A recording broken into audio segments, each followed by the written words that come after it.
Preparation start सभी करते हैं बट सिलेक्शन के लिए इम्पॉर्टेंट है आपका स्मार्ट वर्क, क्योंकि सभी मिस्टेक्स करते हैं। बट अगर आपको कम टाइम में सिलेक्शन लेना है तो आपको ये जानना चाहिए कि आपको कौन सी मिस्टेक्स नहीं करना चाहिए। क्योंकि मैंने खुद 3 टाइम मेंस फेस किया हुआ है। मैंने जो मिस्टेक्स की हैं मैं नहीं चाहती कोई और करे, और अगर इससे प्रॉफिट, अगर फ़ायदा इसका 3 से 4 लोगों को भी होता है तो मैं समझ जाऊंगी मेरा जो प्रयास था वो सफल हुआ। तो सबसे पहले हम क्वेश्चन आंसर स्टार्ट करते हैं, कैसे आंसर राइटिंग सेशन करना है।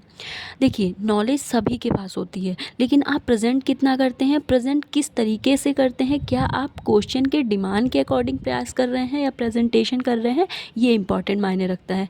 ऐसा नहीं कि आपको नॉलेज बहुत लोगों को होती है, बट नॉलेज होने के बावजूद कुछ लोग उसको प्रेजेंट कर पाते हैं, कुछ लोगों को नॉलेज नहीं होती है लेकिन वो प्रेजेंटेशन, वो जितना भी जानते हैं उसको प्रेजेंट इतने अच्छे से करते हैं कि एग्जामिनर जो है वो उससे खुश हो जाता है। तो क्वेश्चन प्रैक्टिस से स्टार्ट करते हैं, क्योंकि मेंस आंसर राइटिंग प्रैक्टिस पे डिपेंड है, आपके नॉलेज पर नहीं। सिर्फ नॉलेज इसका हथियार नहीं हो सकता।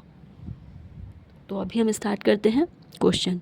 बेरोजगारी के विभिन्न प्रकार क्या हैं? भारत में बेरोजगारी को दूर करने के लिए सरकार द्वारा किए गए विभिन्न प्रयासों का उल्लेख कीजिए।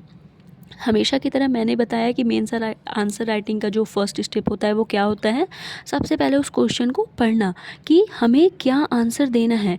ऐसा नहीं कि आपसे पूछा जाए कि आपका नाम क्या है और आप अपने बगल वाले का नाम बता रहे हैं, आप अपने गांव का नाम बता रहे हैं, है ना, ये गलत तरीका हो जाएगा। क्वेश्चन है बेरोजगारी के विभिन्न प्रकार, सबसे पहले हमें टाइप्स बताने हैं, फिर बेरोजगारी को दूर करने के लिए गवर्नमेंट ने कौन से स्टेप्स लिए हैं, फिर हमें उसके बारे में बताना है। तो स्टार्ट करते हैं। सबसे पहले हमारा क्या स्टेप होता है, इंट्रोडक्शन, जो कि 25 टू जो है वो 30 वर्ड्स में होना चाहिए। बेरोजगारी भारत की वर्तमान सबसे बड़ी समस्या है, जिससे सामाजिक आर्थिक असमानता अस्थिरता को बढ़ावा देती है। बढ़ती जनसंख्या और सीमित रोजगार अवसरों के कारण समस्या जटिल हो गई है। अभी आप चुनावों में देखेंगे, सबसे जो हमारा फर्स्ट टॉपिक ही होता है एम्प्लॉयमेंट, कि हम रोजगार कितना देंगे, कैसे देंगे। इट मीन्स ये बहुत बड़ा एक मुद्दा बन चुका है। बेरोजगारी के प्रकार, टाइप्स ऑफ अनएम्प्लॉयमेंट। खुली बेरोजगारी, जब व्यक्ति पूर्ण बेरोजगार होता है, मतलब कोई व्यक्ति करना तो चाहता है बट उसके पास किसी भी तरीके से रोजगार के अवसर नहीं है। इसकी रीज़न उसमें स्किल्स ना होना या फिर जो डिमांड है वो सप्लाई ना कर पाना, है ना, ये भी हो सकता है। प्रच्छन्न बेरोजगारी, ज़रूरत से ज़्यादा कार्य में लोगों का होना, जैसे कृषि, एग्रीकल्चर। आज के टाइम में एग्रीकल्चर पर डिपेंड नहीं हुआ जा सकता, क्योंकि हमारा लैंड एरिया कम हो रहा है, बट लोगों की डिपेंडेंसी उतनी ही ज़्यादा बढ़ रही है। मतलब अगर 60% लोग बेरोज़गार हैं तो 50% तो कहीं ना कहीं कृषि पे ही डिपेंड हो रहे हैं। अभी भी 49% लोग एग्रीकल्चर पर ही डिपेंड है, जबकि नीड इतनी नहीं है। तो ये प्रच्छन्न बेरोजगारी में आता है। मौसमी बेरोजगारी, आप देखते होंगे मौसमी बेरोज़गारी एग्जांपल दे सकते हैं, जैसे हाँ, गर्मियों में आइसक्रीम की डिमांड होती है, कितने लोगों को जो है वो रोज़गार मिल जाता है जिनको आइसक्रीम बनाना आता होगा। लेकिन क्या ठंडियों में आइसक्रीम बिकती है जो आपके घर के आसपास देने आते हैं? नहीं आती ना। मतलब कहीं ना कहीं ये मौसमी बेरोज़गारी का इफ़ेक्ट है। ठीक है। संरचनात्मक बेरोजगारी, कौशल और रोजगार की मांग में असंतुलन, मतलब स्किल जितनी चाहिए उतनी सप्लाई नहीं हो रही है, उस यूथ में उतनी वो स्किल्स नहीं है। एआई का जनरेशन है, एआई की डिमांड चल रही है, सब कुछ डिजिटल हो रहा है, बट हमारी अभी भी जो एजुकेशन है वो प्रैक्टिकल ना होकर सिर्फ बुकिश नॉलेज है, मतलब किताबी भाषा है, तो वो डिमांड उतनी फुलफ़िल नहीं कर पा रही है। इसका एग्जाम्पल ऐसे हो जाएगा।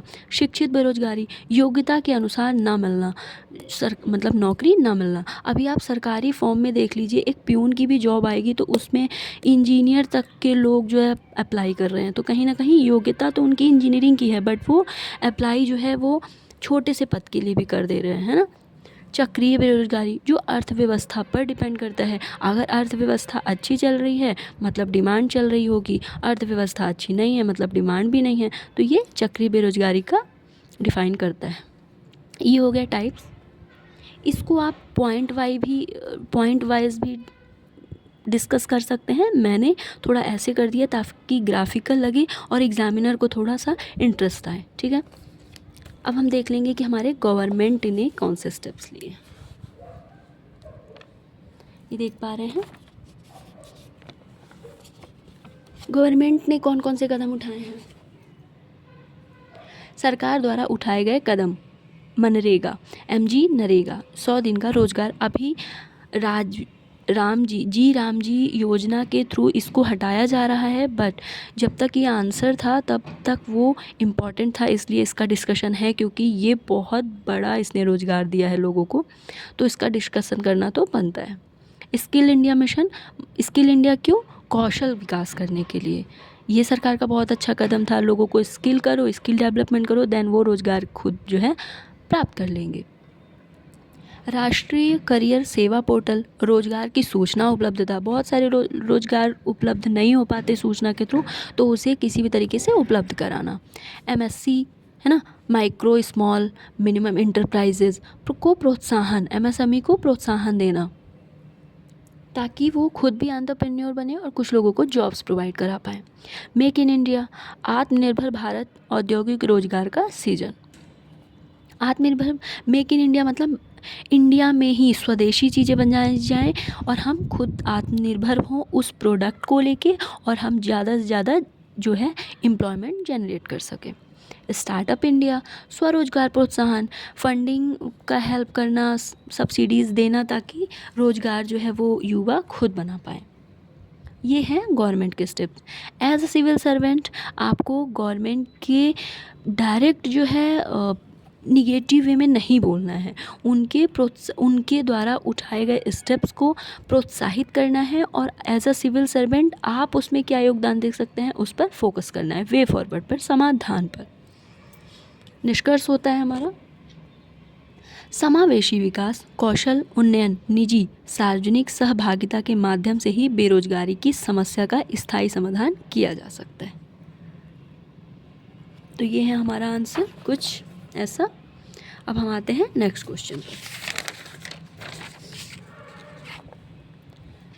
नेक्स्ट क्वेश्चन है हमारा एथिक्स से रिलेटेड। क्या व्यक्तिगत नैतिकता का प्रभाव लोक जीवन के निर्णयों पर पड़ता है? क्वेश्चन आप देखिए पहले, नैतिकता मतलब समझ रहे हैं ना, मौलिक, मोरल आपके वैल्यूज़ क्या हैं। व्यक्तिगत मतलब इंडिविजुअल का प्रभाव लोक जीवन के निर्णयों पर पड़ता है, क्योंकि एज अ सिविल सर्वेंट आप ही बनेंगे, तो जो आपके व्यक्तिगत इंडिविजुअल वैल्यूज़ हैं, जो आपके नैतिक वैल्यू हैं, क्या उसका इफ़ेक्ट लोक जीवन पर पड़ता है? ऑफ कोर्स पड़ता है। आपने 25 की एज तक जो अपने जीवन में प्रैक्टिस कर रहे हैं डेली बेसिस पे, क्या उसका इफ़ेक्ट आपके कार्य पर नहीं पड़ेगा? आपने देखा होगा बहुत लोग बहुत एग्रेसिव होते हैं, वो कि कहीं पे भी हो, किसी भी सिचुएशन में हो, वो अपना एग्रेशन दिखाते हैं। कुछ लोग बहुत सीधे होते हैं, उनके साथ कितना भी इनजस्टिस हो फिर भी वो आंसर नहीं कर पाते हैं। तो ये कहीं ना कहीं व्यक्तिगत वैल्यू ही तो है। कुछ लोग गलत के प्रति शांत नहीं हो पाते हैं, तो फिर वो किसी भी पोजीशन में हो, उनके सामने कोई भी हो, वो अपनी बात को, अपनी आवाज़ को रखते हैं और स्टैंड लेते हैं। तो ये सब कुछ व्यक्तिगत वैल्यू है, नैतिकता है। अब डिपेंड करता है कि वो वैल्यू सिर्फ आप खुद की प्रॉफिट के लिए लेते हैं या कुछ लोगों के लाभ के लिए भी उठाते हैं। तो स्टार्ट करते हैं इंट्रो से। व्यक्तिगत नैतिकता व्यक्ति के मूल्यों, ईमानदारी, सत्यनिष्ठा, कर्तव्य बोध को दर्शाती है, जो सार्वजनिक पद पर रहते हुए उसके निर्णयों की दिशा तय करती है। इस नैतिकता के स्रोत परिवार, समाज, स्कूल और संगठन हैं। कैसे? परिवार, अगर परिवार की वैल्यूज बहुत शांति वाली, न्याय प्रिय वाली होगी तो आपके मूल्यों में भी इसका इफ़ेक्ट दिखेगा। आप स्कूल में हो, कॉलेज में हो या फिर एक सिविल सर्वेंट हो, आप हमेशा नैतिकता को, न्याय को ही ज़्यादा तवज्जो, इम्पोर्टेंस देंगे। समाज, स्कूल, आपकी जो धारणा घर पे बन चुकी है, अगर आप बहुत एग्रेशन वाली फैमिली से आते हैं तो आपका वो स्कूल में भी दिखेगा, ऑर्गेनाइजेशन भी दिखेगा, या आप समाज के बीच में बैठेंगे तब भी उसका इफ़ेक्ट दिखेगा। अक्सर व्यक्तिगत नैतिकता सार्वजनिक नैतिकता से अलग नहीं होती है। क्यों? क्योंकि हम ही व्यक्ति मिलकर सार्वजनिक जगह पर बैठते हैं और अपनी अपनी वैल्यूज़ का प्रदर्शन करते हैं। व्यक्तिगत नैतिकता और सार्वजनिक नैतिकता के बीच एकमात्र अंतर व्यक्तिगत जीवन में नैतिकता का स्तर बड़े पैमाने पर लोगों द्वारा सार्वजनिक जीवन में अभ्यास करने वाले की तुलना में अधिक हो सकता है। नैतिक व्यक्ति जनहित को प्राथमिकता देता है, नियमों का निष्पक्ष पालन करता है। अतः प्रभावी, पारदर्शी और उत्तरदायी शासन के लिए लोक सेवकों की व्यक्तिगत नैतिकता अत्यंत आवश्यक है। यही लोकतंत्र मजबूती का आधार है। तो कुछ इस तरीके से हमारा आंसर कंप्लीट होता है। अब बहुत इम्पॉर्टेंट पार्ट हमारे सिलेबस पर आ जाते हैं। अच्छा, मेरा सिलेबस डिस्कशन करने का मेन जो कारण है वो रीज़न ये है, हम आर्ट एंड कल्चर जान गए, हमने कुछ मंदिर देखा, हमने कुछ स्कूलों के बारे में जाना, हमने कुछ पेंटिंग्स के बारे में जाना और हमने सोचा हमारा आर्ट एंड कल्चर कंप्लीट हो गया। जनरली कोचिंग्स में भी ऐसे ही कुछ बताया जाता है। जबकि अगर आपका सिलेबस कंप्लीट होगा कि अगर आर्ट एंड कल्चर सब्जेक्ट है तो हमें किस किस पार्ट पे फोकस करना चाहिए। तो मैंने देखिए सिर्फ टॉपिक क्या था जीएस फर्स्ट पेपर का, इंडियन हेरिटेज एंड कल्चर, मैंने इसको भी इन 5 पार्ट में डिवाइड कर दिया। अब मैं 1 बाय 1 मेरा स्टेप होगा। आर्ट एंड आर्किटेक्चर पर मैं बात करूँगी। देन इसको अब इसके अंदर भी मैंने डिटेलिंग की हुई है। क्यों? ताकि जब मैं इन 1 से 1.5 साल में सिलेबस पे फोकस करूं तो मैं टू द पॉइंट चीज़ें करूं और मेरे पास हर चीज़ की नोट्स हो, ताकि जब मेरा प्री और मेंस हो तो मेरा एक काम सिर्फ रिवीजन होना चाहिए। उस टाइम पे हौच पौच या फिर मैं टेंशन में नहीं होनी चाहिए कि मेरा सिलेबस कंप्लीट नहीं हुआ है। देन हमारा आएगा Indian craft and paintings, music and dance, भक्ति, सूफी ट्रेडिशंस। क्वेश्चन से भी तो आते हैं। फोक, आपने फोक के बारे में जैसे सुन लेते हैं, है ना। म्यूजिक एंड डांस, अभी हमने जब क्वेश्चन सॉल्व किया था तो तांडव आया था, नटराज मूर्ति से रिलेटेड आ जाएगा, तो ये सब म्यूजिक एंड डांस में ही तो आएगा। भक्ति, सूफी ट्रेडिशंस, भक्ति मूवमेंट पे भी आता है। इंडियन लैंग्वेज, आपने संगम लिटरेचर के बारे में काफ़ी कुछ सुना होगा, तो ये चीज़ें तो है ना। क्राफ्ट्स, एम्ब्रॉयडरी, कौन सी टेक्सटाइल्स हो गई, ट्राइबल क्राफ्ट के बारे में बताइए, पेंटिंग्स के बारे में बताइए, कल्चरल इंस्टीट्यूशंस के बारे में बताइए, ड्रामा, सिनेमा, पपेट्री, तो ये सब कुछ इसी के अंदर का पार्ट है। अब देखिए ये मेरे हैंडमेड नोट्स हैं, मैंने कितनी ज़्यादा डिटेलिंग की थी अपने नोट्स की सब्जेक्ट वाइज, और ऐसे ही मेरे नोट्स फिर कंप्लीट हो गए थे। ये हेल्पफुल कैसे करते हैं आपको? कम टाइम में अगर आप सिलेबस पे फोकस्ड होंगे तो बहुत जल्दी सिलेबस भी कंप्लीट हो जाता है और हमें रिवीजन बहुत इजी होता है, क्योंकि आपका सारा मटेरियल एक ही प्लेस पे रखा हुआ है ना। तो देखिए अब मैं इसी को 1 बाय 1 जो है आपको डिस्कस करूँगी। तो सबसे पहले मैंने लिया आर्ट एंड आर्किटेक्चर।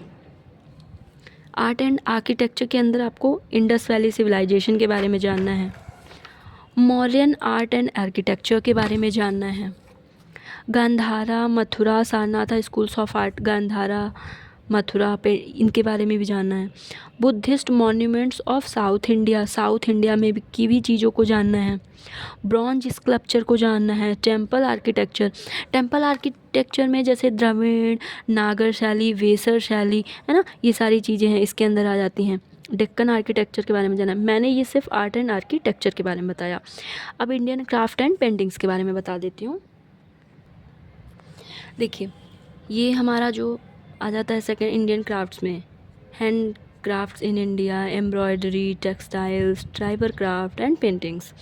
लिटरेचर, आपने हिंदी लिटरेचर के बारे में आता है। क्वेश्चंस देखेंगे जब, क्लासिकल लैंग्वेजेस, क्या क्या क्लासिकल लैंग्वेजेस के लिए पैरामीटर्स हैं, किस बेस पर क्लासिकल लैंग्वेजेस डिफ़ाइन किया जा सकता है, टोटल कौन कौन सी क्लासिकल लैंग्वेजेस हैं। संगम लिटरेचर के बारे में बहुत बार क्वेश्चन आपके मेंस में आया हुआ है, फिर वो यूपीएससी में हो या फिर यूपीपीसीएस में हो, इसको हम देख लेंगे। तो आपका कुछ इस तरीके से जो है इंडियन हेरिटेज जो है वो कंप्लीट होता है। इसके बारे में मैं उसके बाद में आपसे डिस्कस करूँगी जो है वो हमारे हिस्ट्री के बारे में। तो सबसे पहले मेरा मेन फोकस होगा मॉडर्न इंडियन हिस्ट्री, तो उसके सिलेबस को डीपली क्लियर करेंगे। For today thank you so much.